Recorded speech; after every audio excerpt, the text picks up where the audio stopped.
ubuzima ndaziyahonja, icyaha cyari cyaramboshye. Ndazi ukuri ariko uraza Yesu, urantabara, unyereka inzira y'ukuri n'ubugingo. Amaraso yawe yambereye igitambo, umpa ubugingo bushya.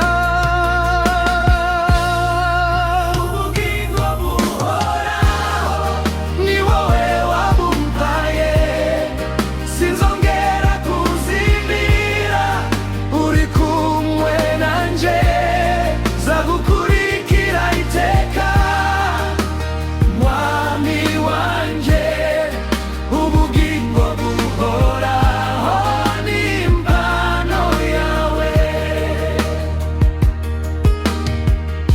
Mu mibabaro n'ibigeragezo byose, wambereye urutare ndanyenyeka.